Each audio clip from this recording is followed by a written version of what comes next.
Hi, friends. Susan Blackwell from the Spark File here to let you know that the doors are open for the Spark File Illume, a 9-month group creativity coaching mastermind that invites you to be the Chief Creative Officer and Chief Marketing Officer of your creativity. But what does that mean? That means in 9 months in Illume, you will clarify and advance your big creative goals and learn how to effectively share your work with the world. Now, if you're listening to this and you're an experienced creative or an accomplished professional who seeks a space where it is safe to attempt something you've never tried before, or complete a big creative project, or take your work to the next level and acquire the skills needed to share your creative work with the world, Illume might be right for you. We are calling in emotionally intelligent, high-functioning creatives who are ready to level up. You can find out more by going to thesparkfile.com/Illume, but do it now to find out if Illume is right for you and to save with early bird discounts. That's thesparkfile.com/Illume. Take a leap, take a risk. Go to thesparkfile.com/Illume and join us for Illume. The Sparkfile podcast may contain profanity and other adult content. Please use your discretion. When I bump into something that inspires me, I dump it in my spark file. Could be something that I want to make or how I want to be. I pump it in my spark file. I jump into my spark file. Let's open up the spark file. Welcome to the Spark File, where we believe that everyone is creative, but smart creative people don't go it alone. I'm Laura Camion. And I'm Susan Blackwell, and we are creativity coaches who help people fear less, create more, and bring their creative visions to life. If you're an OG member of the Sparkfile community, welcome back, Sparkler. If you're joining us for the first time, welcome, friend. Know that just by listening to this podcast, you are joining a warm and wonderful clan of creatives. But you might be asking yourself, what exactly is a Spark File? A Spark File is a place where you consistently collect all of your inspirations and fascinations. If you're like us and you're making stuff all the time, or you want to be making stuff all the time, you know, if you're not careful, your campfire of creativity can flicker out. But hey, don't despair. We're collecting kindling in the form of fresh ideas, images, and inspiration that spark creativity and pique curiosity to light a fire under our collective asses to make things like this podcast. Or a creative expression of what's going on inside and a creative approach to sharing tools with the world. Oh, every episode, we're going to reach into our spark files and exchange some sparks. And from time to time, we're going to talk to some folks who spark us too. You know what that means, everybody? That means we have more sparks than we can possibly use in this lifetime. So please, we're begging you, if something lights you up, please, we encourage you to take that thing and make something out of it. Hey, without further ado, let's open up the Spark File. Laura Camion. Susie Q. I'm excited. Your spark sounds intriguing. I have got a spark for you today. Is there anything we have to say to each other before I just go on and spark you, Amadeus? I am ready for you to spark me, Amadeus. I really am. Spark me, Amadeus. Rock me, Sparkadeus. Okay. Today, we're just going to dive right into it. Today, I just want to say right off the top, I'm going to be talking about all sorts of things relating to mental health, including several types of mental illness, treatment for mental illness, sexual assault, self-harm, and suicide. So I'd like to encourage everyone to take care when listening. Oof. But I actually feel like there's so much light in this spark that one of my favorite, this is a spark I'll do. This is a whole spark I'll do on a different day. One of my favorite podcasts is a podcast called Snap Judgment. Mm. And when they do their content warnings, they say things like, this is a story about grown adults. So we're going to be talking about adult things like this. But that's a story, a story about being a grown adult has those elements. So, and I love that. I always love their content warnings because they're like, we're going to be talking about grown ass things. And life includes all of these things. That's right. Yep. So, Laura, I remember, if this rang a bell for you, I would be so thankful. But this has been so long ago that I have no expectations. I remember reading an article years ago. It was an interview. I'm going to say it was probably in Premiere Magazine because I had a subscription to Premiere Magazine. I loved that magazine. Did you have a subscription to that? I think so. Say more. Premiere Magazine was a movie magazine. Yes. I was like, it's the movie magazine? Yes, I did too. I loved that magazine. I loved it. So, yeah, there was an interview with a famous film actress, a leading lady, and I can't for the life of me remember who it was. But one piece of that profile has stuck with me for years. And in it, the actress made a comment about how she would never go to therapy.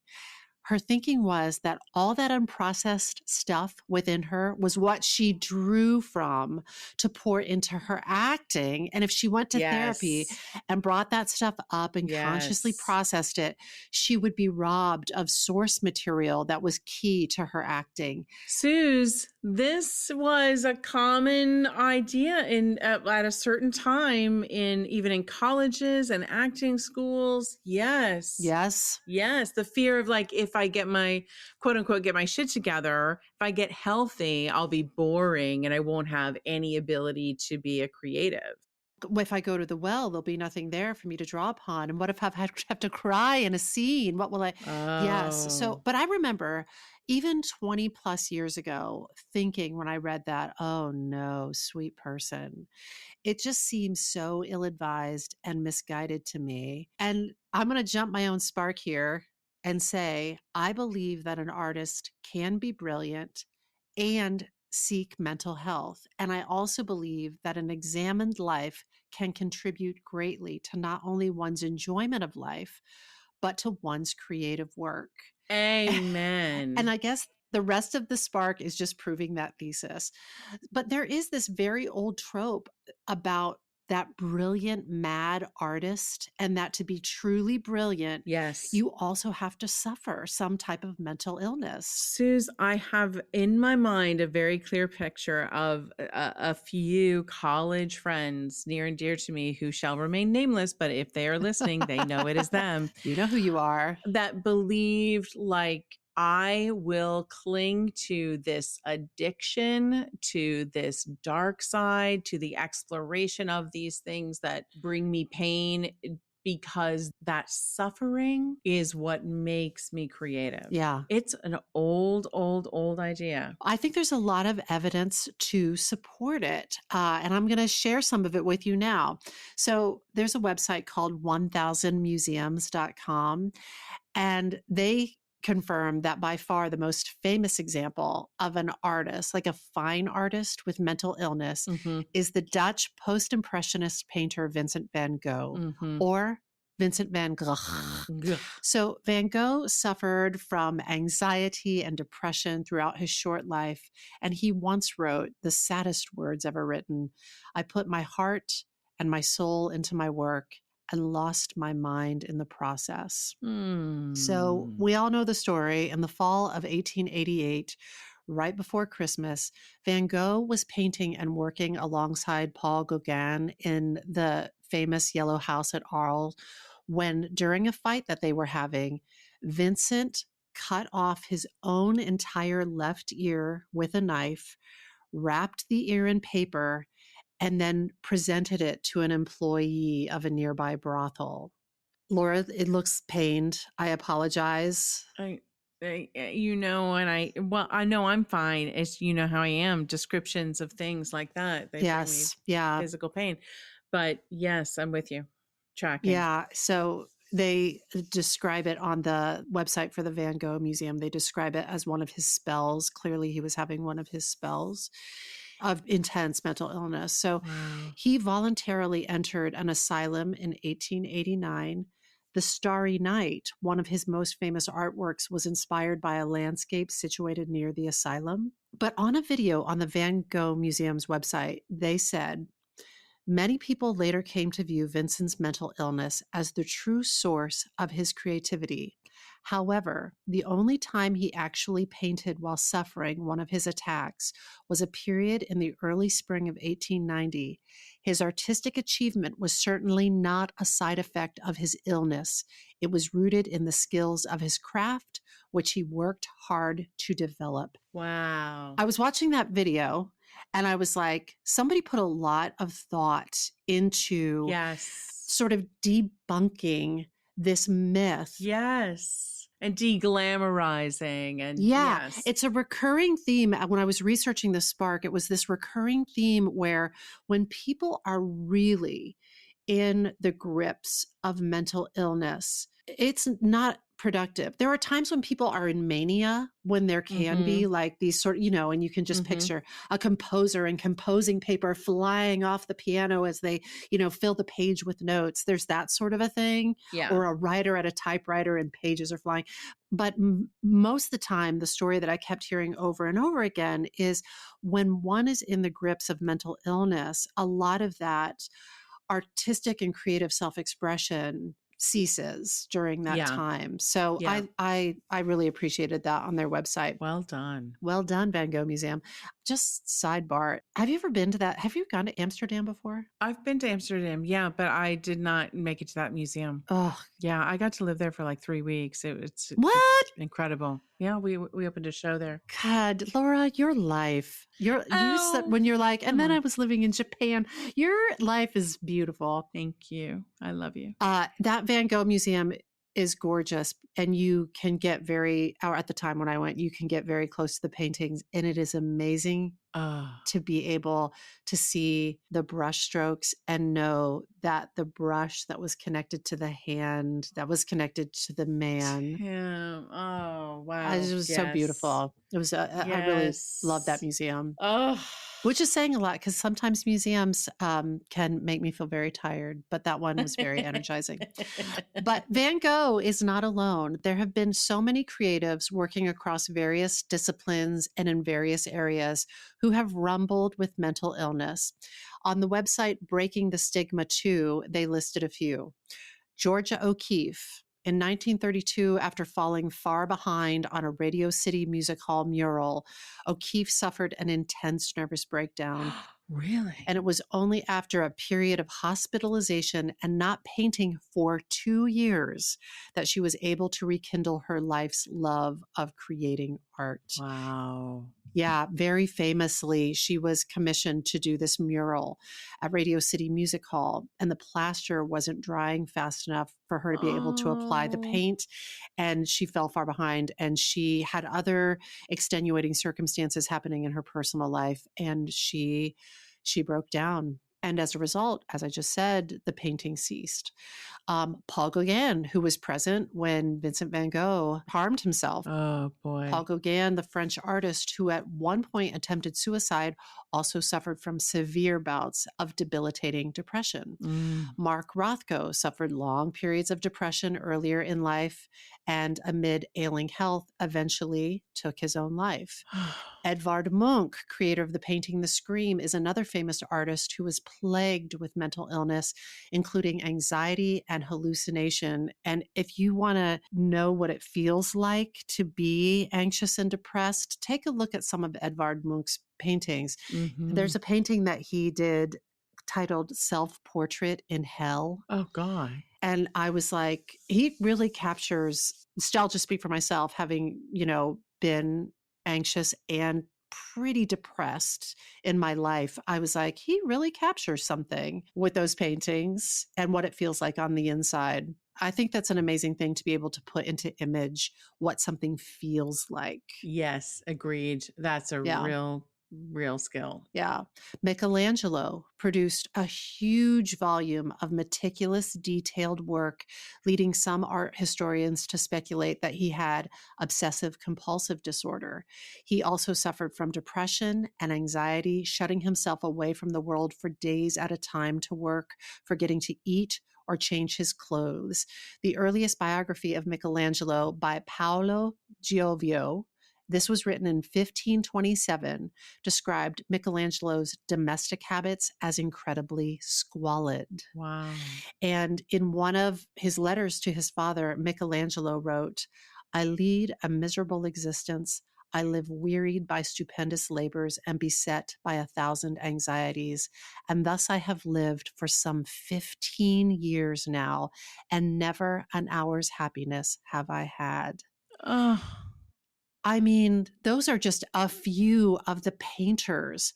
When I began seeking out other creatives who have struggled with mental illness, the list is astounding. You've got actors like Vivian Leigh, Adele, singers like Lady Gaga, Nina Simone, Judy Garland, poets like Mary Oliver.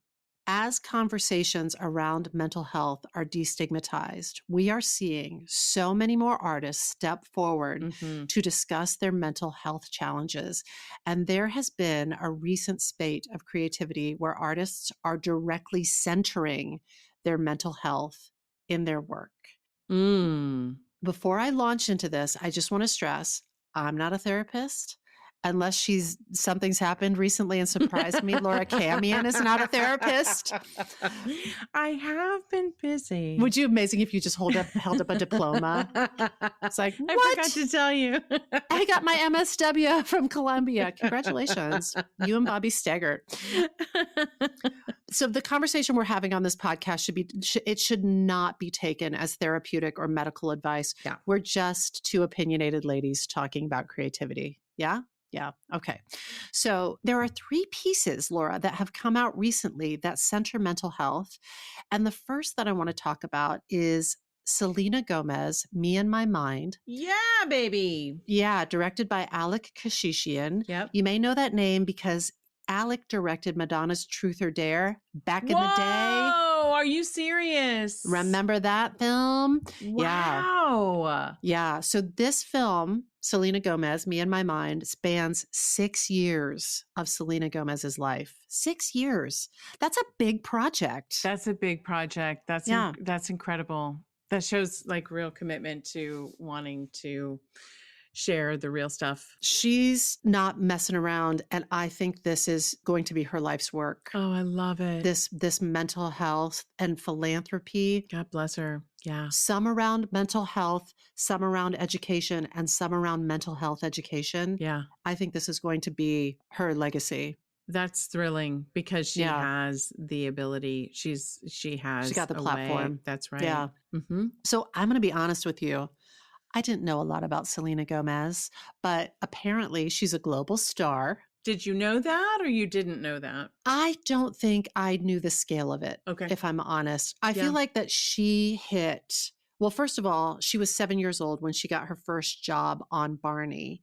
And then she kind of never stopped working and started, I think, really becoming known with the Wizards of Waverly Place, which is completely in a pocket of time in my life when I was completely unaware of that sort of thing. Yeah, same. Didn't watch any of that. Yeah, but she has this sort of one of these like rolling thunder life careers where she acts, she sings, she dances, she tours, she stars in any EPs, the hit TV show Only Murders in the Building on Hulu, for which she was nominated for an Emmy. So she's one of those people that the hits just keep on coming. Yes. In her personal life, Selena Gomez has lupus.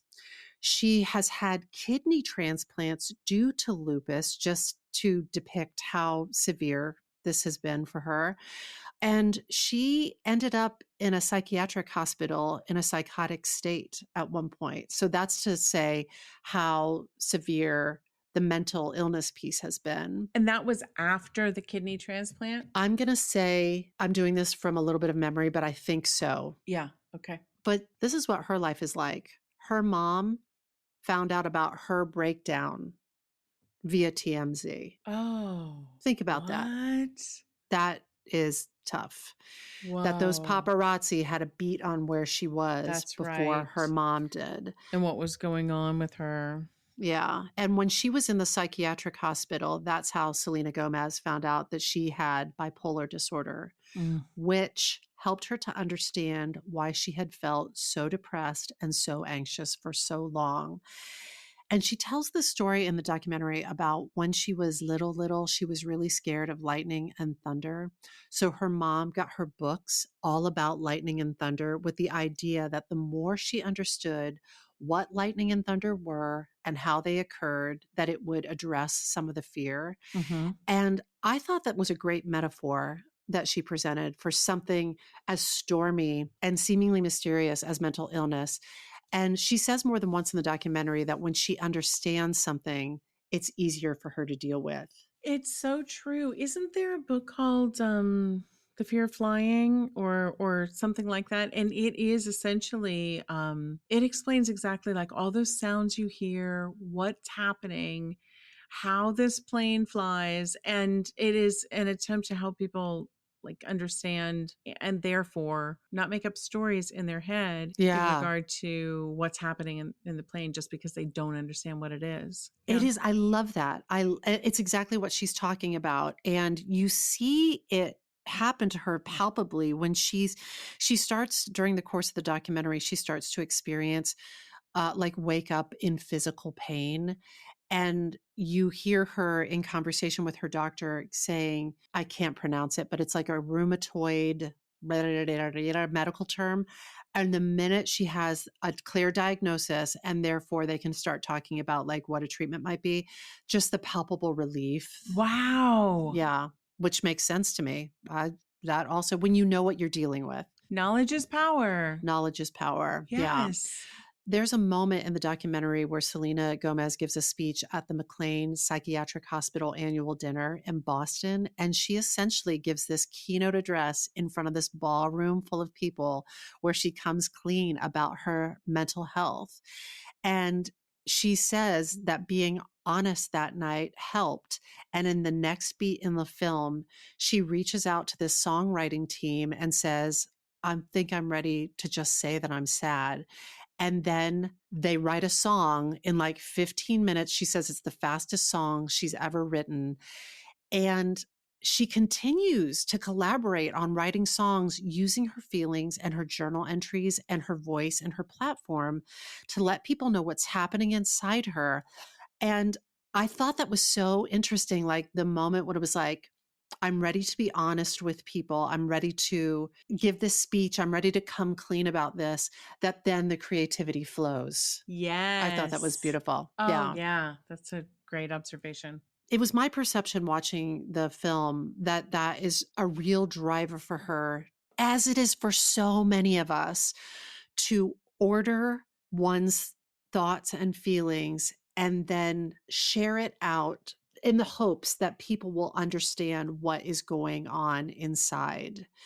And by doing so, hopefully helping others understand what's going on inside of themselves. Mm-hmm. And further to that, throughout the film, she talks about this spark. She has this really clear spark, and she's simultaneously, I think, excited by it and afraid of it.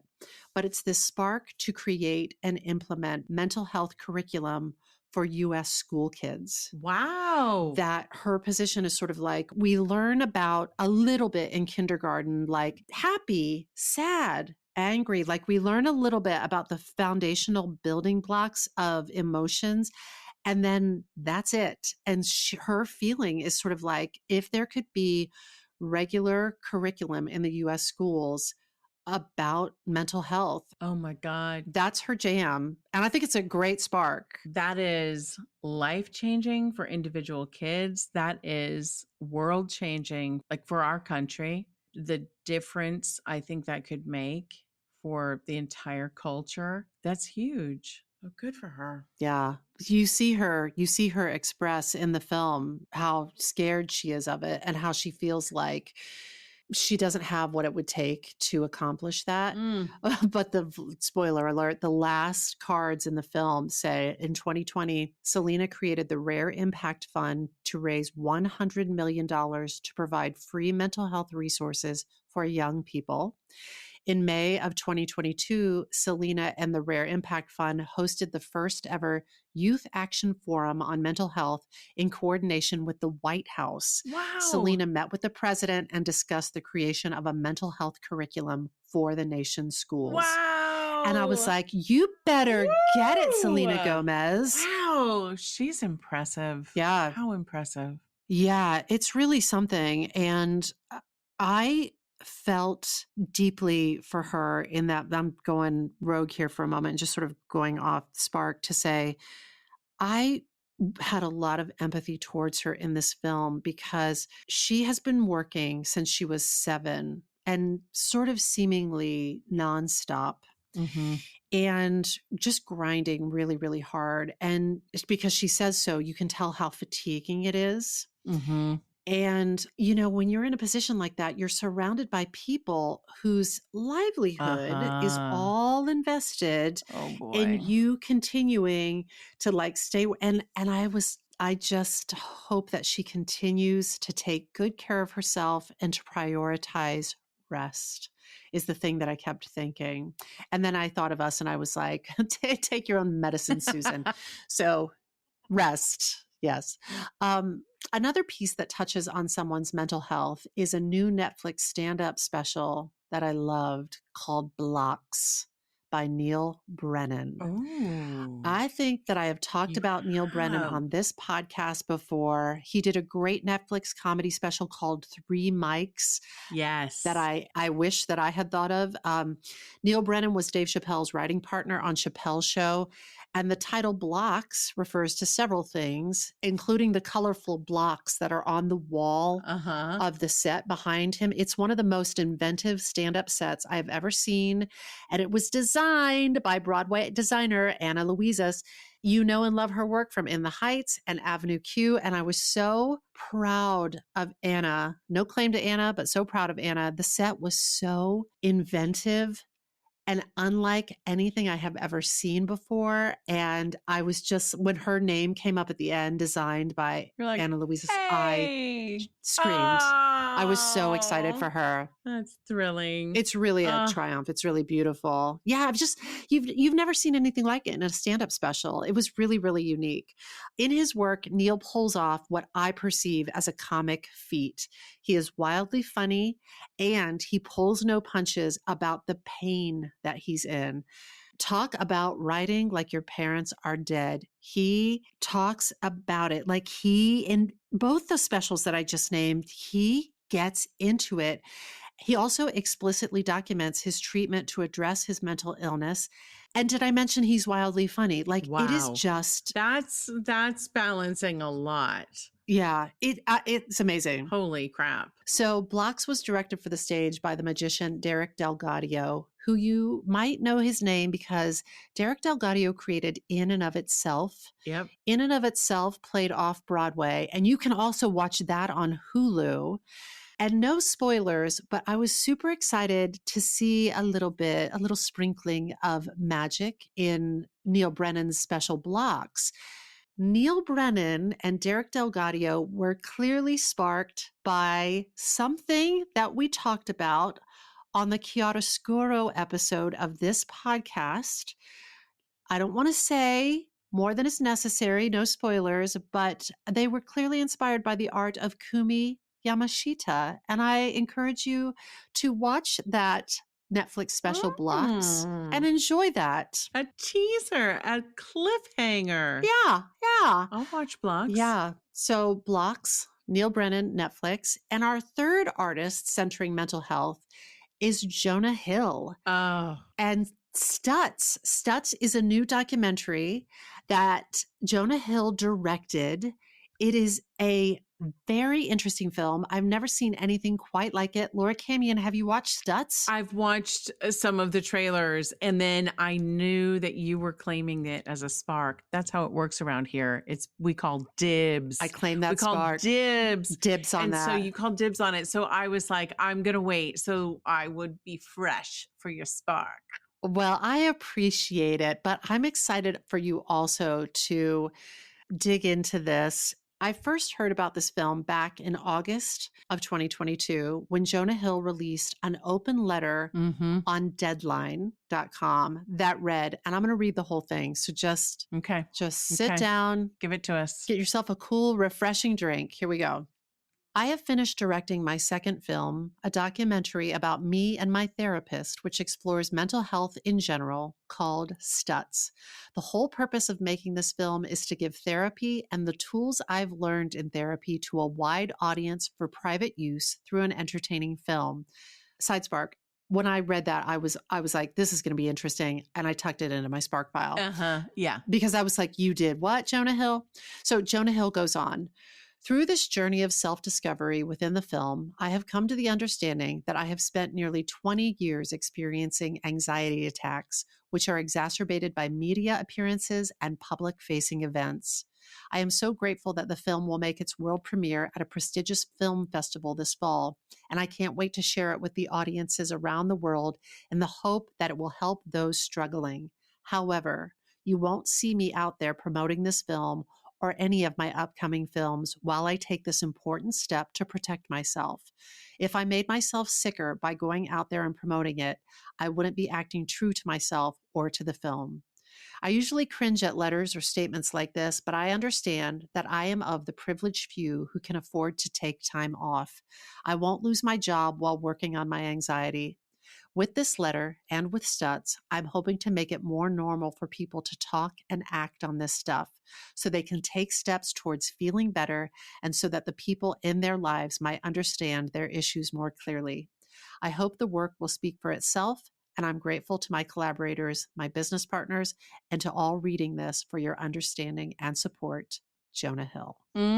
So I remember that letter. I was taken by that last part, but just the part of saying like, and I'm going to step off this crazy ride because I need to. And I was just like, damn, that's impressive. Damn. Yeah. I also, Laura, I found that very sparky and very impressive. Identifying the parts of your creative life that you are hell's yes about. Yeah. And the parts that you are hell's no about.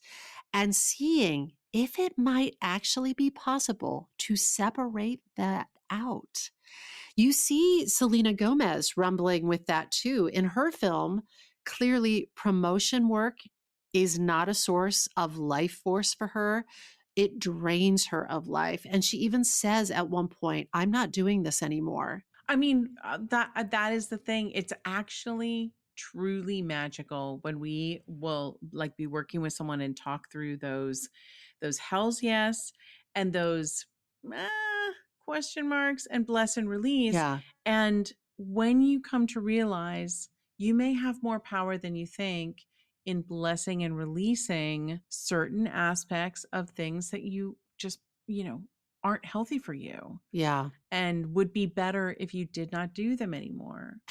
It's a revolutionary idea, and it's thrilling that he's like leading the way, leading the charge in a lot of this conversation. I feel like, yeah, I hope that it emboldens other people. And I'm not just talking about movie stars or people who, I mean, if you're listening to this podcast, I'm talking to you. I think I certainly have clung to this narrative.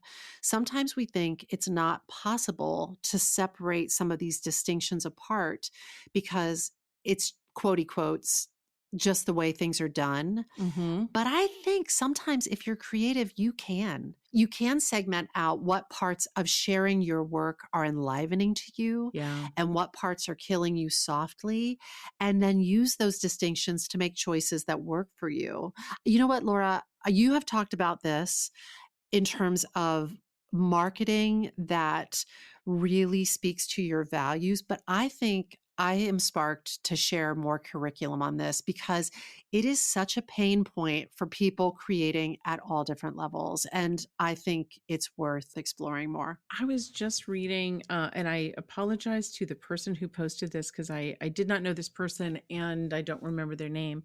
But I was just scrolling on LinkedIn, and this woman had posted about how she has a sleep disorder.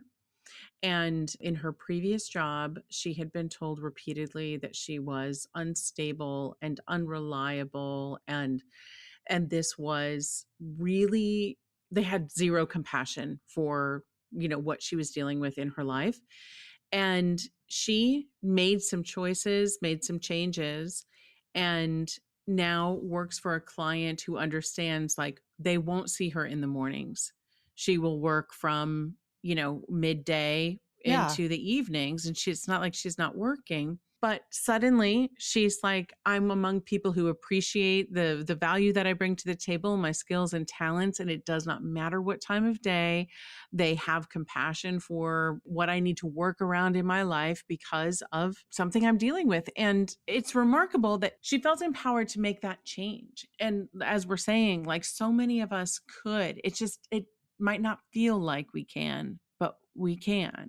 Yeah. I think it's a very creative act to examine these things and parse them and get creative about potential solutions and paths. Yeah. It occurs to me just now while I'm saying this, I want to thank Hannah Marie Marcus, who resurfaced the spark of Stutz in our Blaze thread, because I feel like Hannah is the one that reinvigorated this. Hannah did, yes. And thank you, Hannah Marie. But I think a number of our clients posted about it, which is what caused us to the flurry of dibs calling on our part, because we know, like, when our when our clients say, ooh, this, like, we both know, like, oh, let's look into that. And I feel like Lou, and I feel like Carrie. Yeah. I just feel like it was shared with us. Thanks, you beautiful sparklers. You sparklers. Thank you so much. So back to Stutz. While Selena Gomez and Neal Brennan are sharing out what it feels like inside of them and pouring it into their art, in Selena Gomez's case, pouring it into her activism, Jonah Hill is doing something interesting with the documentary Stutz because he's introducing his actual therapist to viewers and providing some very actionable therapeutic tools to anyone who has access to a Netflix account. Can I pause and ask you, how do they handle, how we always say we're not therapists?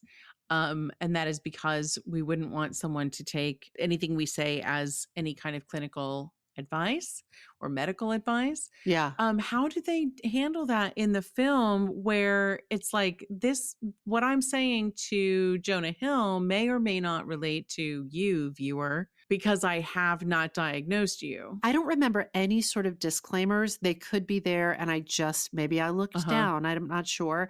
But it was almost like a book where, you know how in a book, and Phil Stutz has co-written a book called The Tools that is another great resource for folks who are so inclined.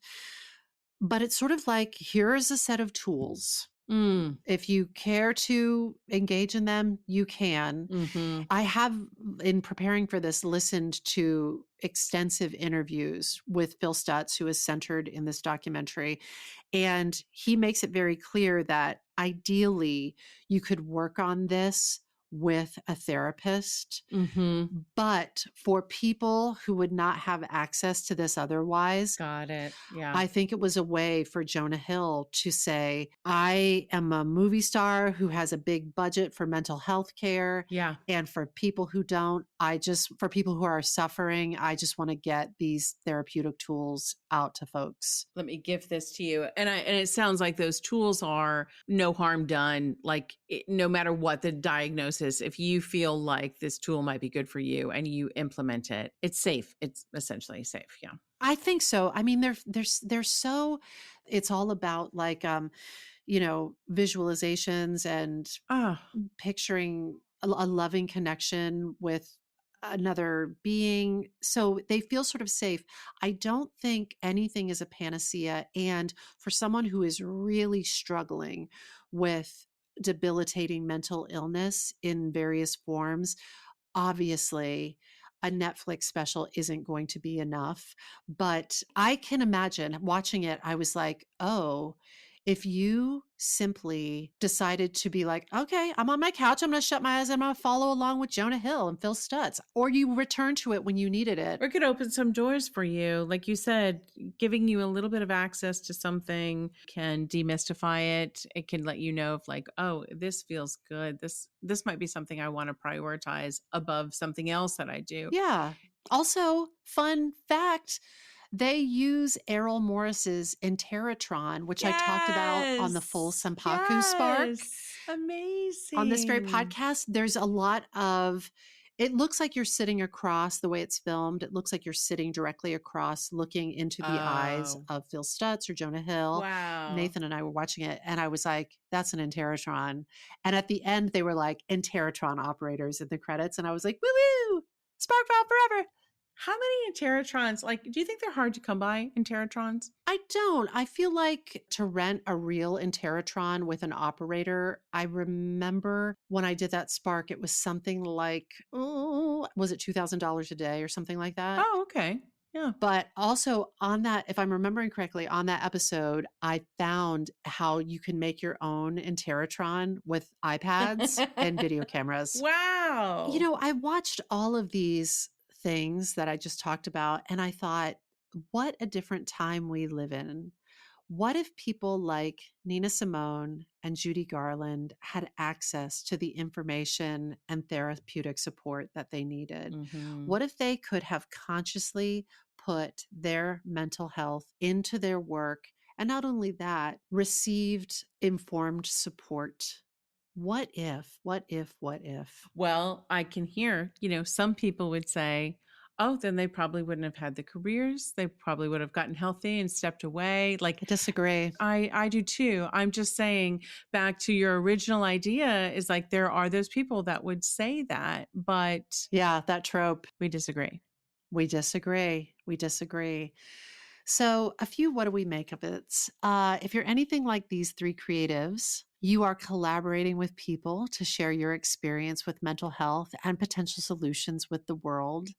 And on that point, I have to say, the thing that I loved about each of these pieces is that their voices are going to connect with different people. Oh, so yeah. I could imagine, like, Selena Gomez's documentary is very Alec Kashishi and Selena Gomez. Like, it has a very specific flavor to it, and it's presented in a very specific way. And Jonah Hill's documentary, Stutz, is very Jonah Hill, and that's going to reach those fans and those viewers. Yeah, different people. And those people who have Netflix subscriptions.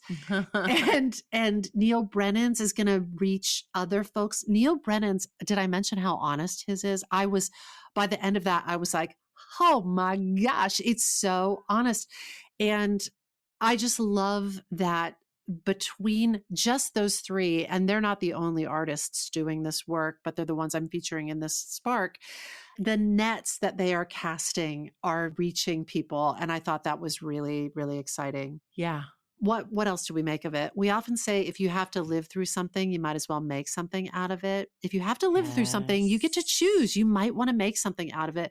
And to balance that, we also ascribe to the Glennon Doyle concept of creating from a scar, not an open wound. All three of these creatives that we've focused on today have put a lot of time and energy into addressing their mental health before putting it into their art and sharing it with the world. Boy, does that make a difference. I mean, you really can feel when someone is sharing from an open wound versus sharing from a scar. You sure can. It's so evident. Yeah. It's the difference between, watching someone essentially like have some kind of break or meltdown. And as you're listening, you're worried for them. Yeah. Versus realizing, oh, this is a person who has had a break of some kind and had an experience that they want to share with us so that we might all learn from it. Yeah. I to your earlier point, I think Judy Garland had gotten the informed support, maybe she would have been around a lot longer, healthy for a lot longer. And, Yeah. As they say in Sunday in the Park with George, given us more to see. What work might we have seen from these wonderful artists had they gotten healthy and stuck around? Absolutely. I want to say what I said at the beginning, and I think I speak for Laura Camion too. We deeply believed that an examined life can contribute greatly, not only to one's enjoyment of life, but to one's creative work. So, this is a poem that I first heard at a funeral for a friend, an artist who had taken their own life after a long struggle with mental illness. And this poem grapples with themes of life and suffering and the relationship between creativity and mental health. It was written by Mary Oliver. And on the website, uhaverhill.org, I learned that Mary Oliver was institutionalized for a time, and she was moved by the pain of a number of artists who died young or took their own lives. In this poem, she writes about them, and Mary Oliver dedicated her book, American Primitive, that won the Pulitzer, to James Wright, whose poetry, though dark, gave her joy and a lifeline in her own dark times. So this is the writing of Mary Oliver after she had done the hard work. She had done time in the institution to work on her mental health. And it's called Members of the Tribe by Mary Oliver. Ahead of me, they were lighting their fires in the dark forests of death. Should I name them? Their names make a long branch of sound. You know them. I know death is the fascinating snake under the leaves, sliding and sliding. I know the heart loves him too, can't turn away, can't break the spell.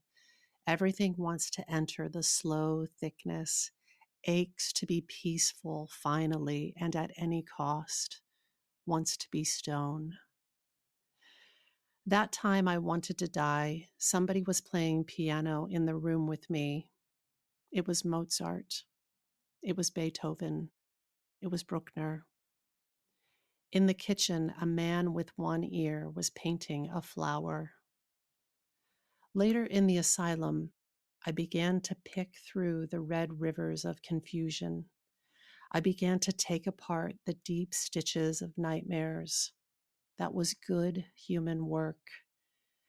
This had nothing to do with laying down a path of words that could throttle or soften the human heart. Meanwhile, Yeats, in love and anger, stood beside his fallen friends. Whitman kept bawling through the sleeve of ego. In the back fields, beyond the locked windows, a young man who couldn't live long and knew it was listening to a plain brown bird that kept singing in the deep leaves, that kept urging from him some wild and careful words. You know that important and eloquent defense of sanity. I forgive them their unhappiness. I forgive them for walking out of this world. But I don't forgive them for turning their faces away, for taking off their veils and dancing for death, for hurtling toward oblivion on the sharp blades of their exquisite poems, saying, "This is the way." I was, of course, all that time coming along behind them and listening for advice. And the man who merely washed Michelangelo's brushes, kneeling on the damp bricks, staring every day at the colors pouring out of them, lived to be 100 years old. Thank you, Mary Oliver. Always comes back to Mary, doesn't it? It always comes back to Mary Oliver. Wow. That was beautiful. If you are in the United States and you need immediate mental health support, you can call or text 988 and you will be connected to a trained counselor. 988 if you need it. Cams, that's my spark. Suze, this was so sparkish. You warned us about the potential darkness of the topic, and you ultimately were so right. It's light and full of hope and full of progress and full of generosity and transparency. These artists who are determined to share their knowledge, share their experience, and help pave a smoother path for those who come next. Yeah. In this life, there will be suffering and there will be pain, but we do not have to be excruciated by mental illness. There's so much support available, and we don't have to subscribe to this trope that you have to be in the clutches of mental illness and tortured by it to be a wonderful, self-expressed creative artist. So, amen. Let's retire that one. Let's retire that one. All right. Oh, so it shall be done. Good. Thank you for this. You're sweet, baby Cams. I think that's it. This episode of The Spark File was made on the lands of the Lenape people. And as always, we really do hope it put another bunch of sparks in your file. Listen, if there's a spark you'd like us to explore, or if you'd like to learn more about how to coach with us to bring your creative ideas to life, email us at thesparkfile@gmail.com or submit it through our website, thesparkfile.com. And you know what? We will happily take your feedback, but you know the price of admission. First, you have to share a creative risk that you have taken recently. You can follow us on social at The Spark File, and be sure to subscribe, rate, and 5-star review this podcast if you're so moved. It really does help other listeners to find us. Also, if you like this podcast, we hope that you'll share it with people that you care about. And if you didn't like it, you can process it with your analyst. Oh, nice, Suze. I like that tie-in. Take it up with them.